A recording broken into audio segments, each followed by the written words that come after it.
Okay, the topic is Pythagoras rule. Pythagoras was a Greek philosopher, and he stated that in a right angle triangle, the square of the hypotenuse is equal to the sum of the other two sides. What Pythagoras is saying is that when you have a right angle triangle, a right angle triangle is a triangle in which one of the angle is 90 degrees, something like this. Now, let me state the rule. Pythagoras rule states that in a right triangle, the square of the hypotenuse is equal sum of the squares of the other two sides.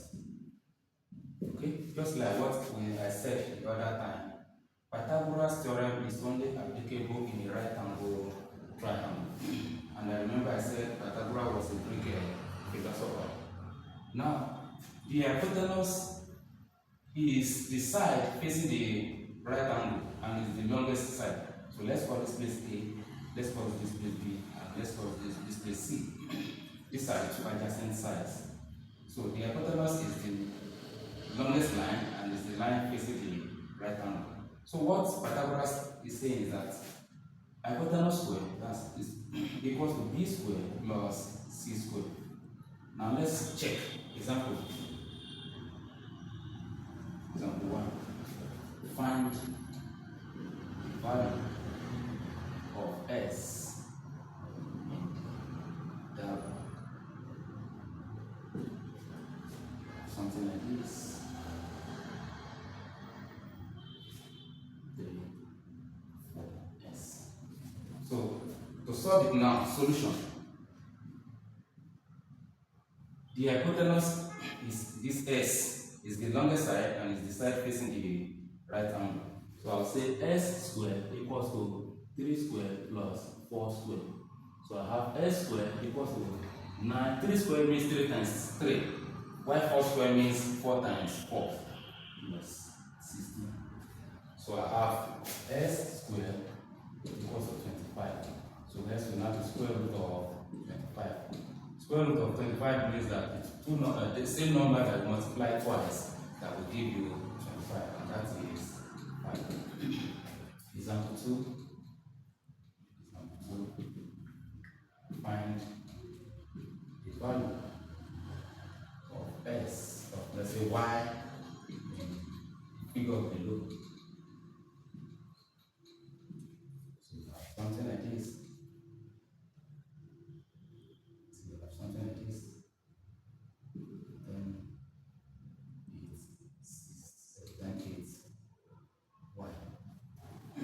So the hypotenuse is 10. So I have 10 squared equals to 8 squared plus y squared. So I have 100 equals to 8 times 8, that's 64 plus y squared.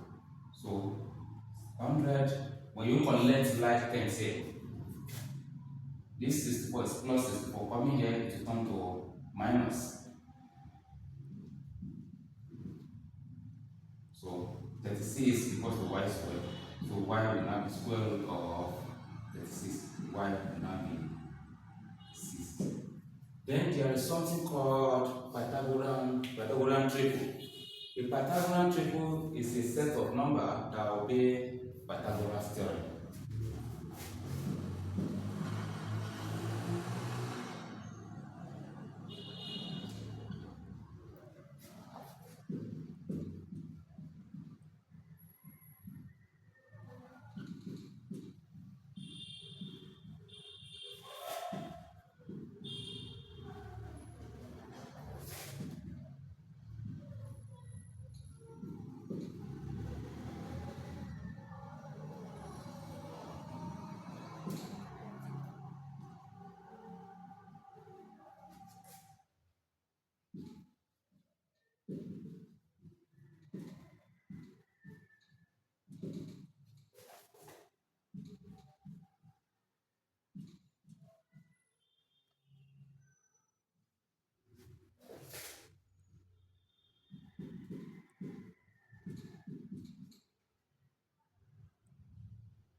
Okay, let's check this one, whether it is a Pythagorean triple. Of course, the hypotenuse here is 5 because it's the longest line, just like what I said in the other time. So we have 5 squared equals to 3 squared plus 4 squared. So 5 squared means 5 times 5. So I have 25 equals to 9. This is 3 times 3, 9. And then 4 squared means 4 times 4. That's 16. So 25 equals to 25. That means 3, 4, and 5 is a Pythagorean triple. Then you have from figure 2. Let's check.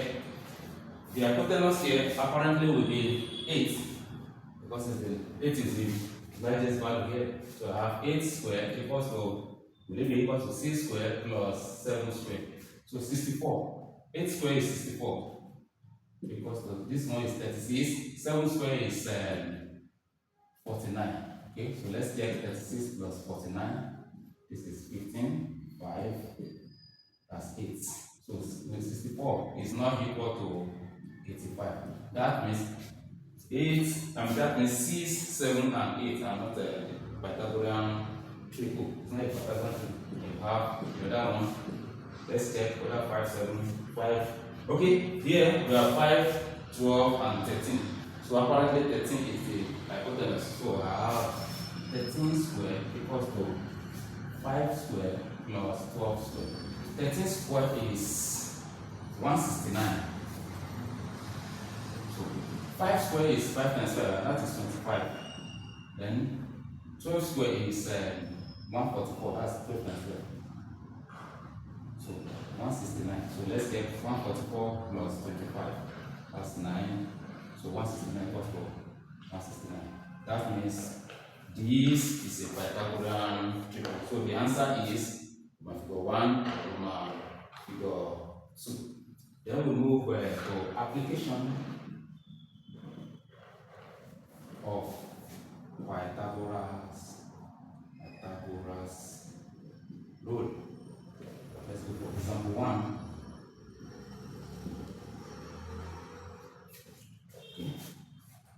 A rhombus of diagonals 6 centimeters. The rhombus has diagonals 6 centimeters and 8 centimeters. Calculate from figure 1 the length of side of the rhombus.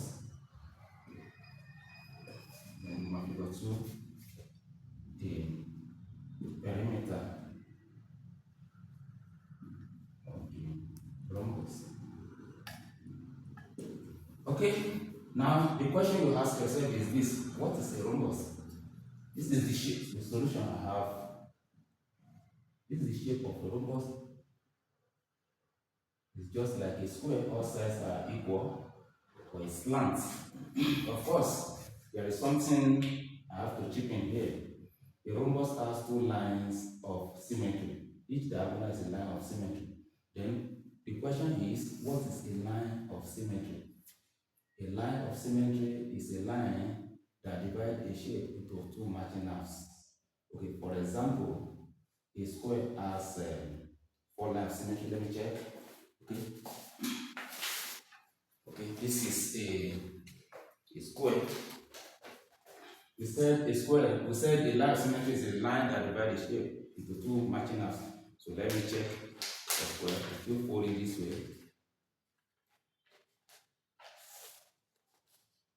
this is a line of symmetry. If you fold it this way, this is a line of symmetry. That's 1, 2, then we try to fold it this way. So there's another line in it, right? Then we still fold it this way, making 4 lines of symmetry. So for square, you have 1, 2, 1, 2, 3, 4. A square has 4 lines of symmetry. Then a rectangle has 2 lines of symmetry. Look at this. This is a rectangle. I fold it like this. Just by the way, let me just keep down on him.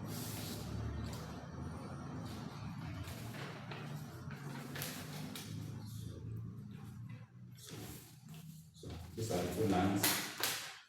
1, 2. If you try to fold it this way, just like a square, it will not be equal. You can see it's not equal.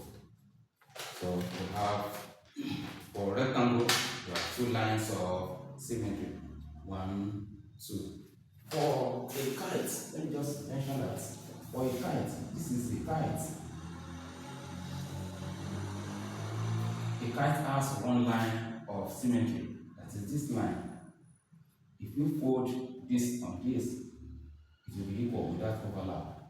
But if you put this on this, it will not be equal. So a kite has 1 line of symmetry. Then isosceles triangle. Isosceles triangle also has 1 line of symmetry. This side is an isosceles triangle. 2 sides are equal. So you have this line. If you put this on this, it will be equal. Then we have a circle. A circle. This is circle. The circle has infinite line of symmetry. Each diameter is a line of symmetry. Look at this. This is a line of symmetry. It's another one. It's another one. Another one. Another one. So as many as possible. Then for parallelogram has no line of symmetry. Then for trapezium, there is a trapezium called isosceles trapezium. This is an isosceles trapezium. This side is equal to this side. Isosceles trapezium has 1 line of symmetry. So that's that about that. Let's come back to what we are doing. So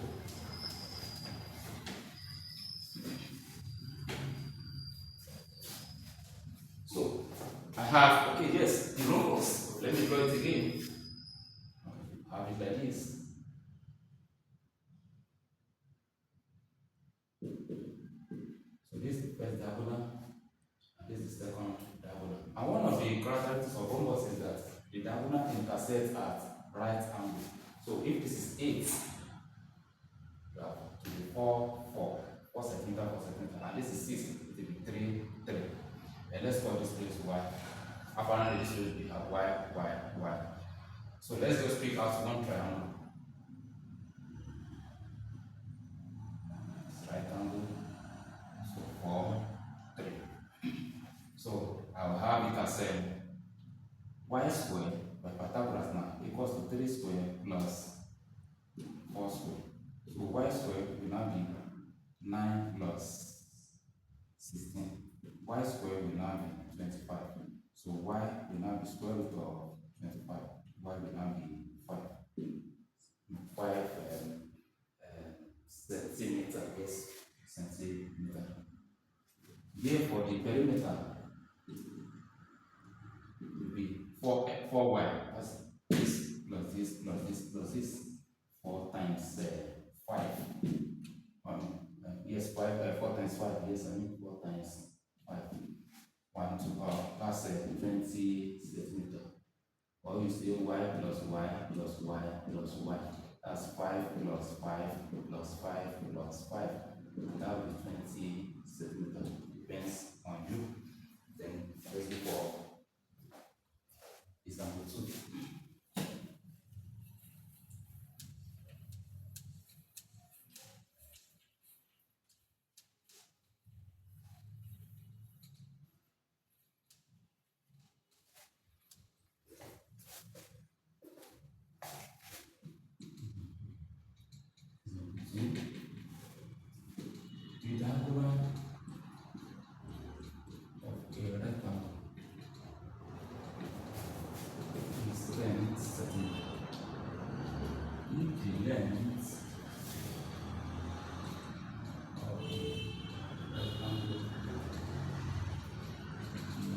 8 centimeter. Calculate the one, the area of the rectangle. To the perimeter.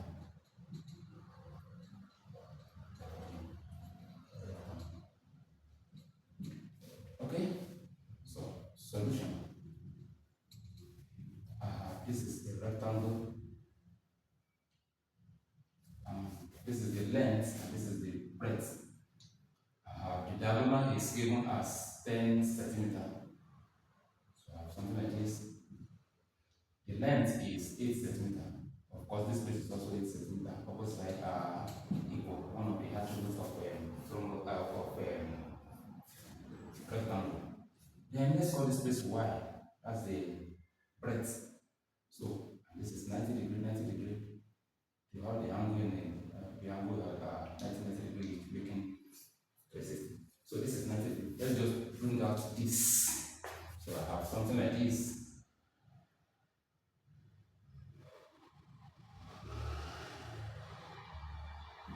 S 8 centimeter.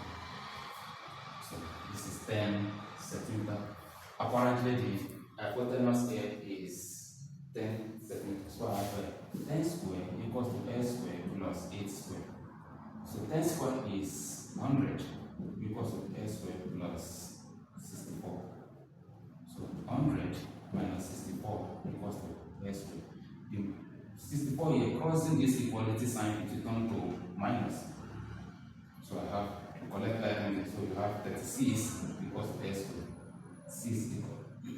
The square root of 36 now equals to S. So S equals to 6. So I have this place as 6 centimeter. Therefore, the area of a rectangle is length times breadth. It's length times breadth. Then the area equals to 8 times 6, all in centimeter square. Because we have this one centimeter and this one centimeter. So the area equals to 48 centimeter square. Then the perimeter. The perimeter is the addition of the whole environment. This is 6. Opposite side are equal. You can say 8 plus 8. 8 plus 8 plus 6 plus 6. This is 16. 16 plus 12. That's 28. That's 20 centimeter. But then if you want to use the formula method, you have the perimeter equals to 2L plus 2 breadth. So the perimeter is, you factorize, but we don't let us go to that. 2 times the length is 8, then plus 2 times the breadth is 6. So the perimeter will now be 16 plus 12. So the perimeter is 28 centimeters. Let's go for example 3.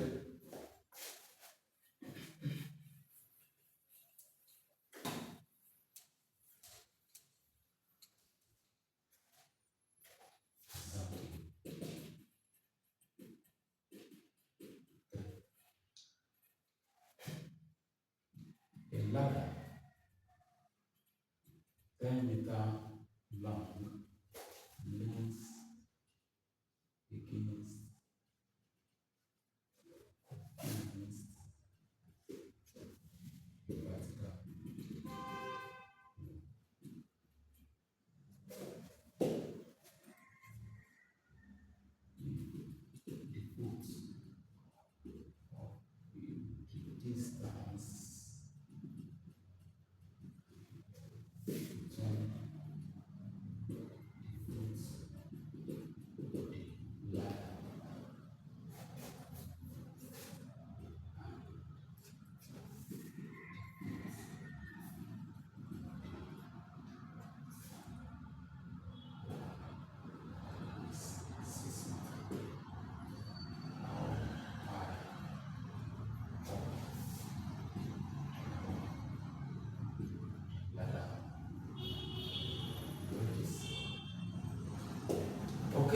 must be good at interpretation of questions.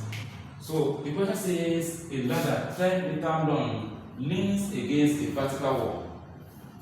If the distance between the foot of the, so let's have it like this. So this is the ladder. This is the ladder apparently. This is the ladder. And the ladder is 10 meters. It leans against a vertical wall. And this is the wall.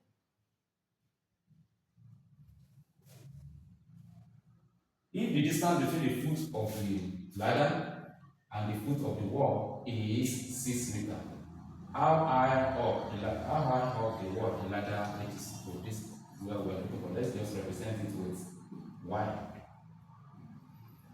Now, so this is the hypotenuse. Now we have 10 squared using Pythagoras rule. 10 squared equals to 6 squared plus y squared. 10 squared means 10 times 10. So that will be 100 equals to 36 plus y squared. So that's 100 equals to, okay, let me collect like terms. You collect like terms, these are the like terms, 136, they belong to the group of numbers. And this y belongs to the group of alphabet. So this one, let's come and meet this one here. And it is plus here, there is invisible plus here. So crossing this equality sign, equal sign, it will turn to minus. So I have 100 minus 36 equals to y squared. 100 minus 36 is apparently 64 equals to y squared. So y squared equals to 64. Y will now be square root of 64, and that is 8. So the answer is 8 meters. Then let's go for example 4.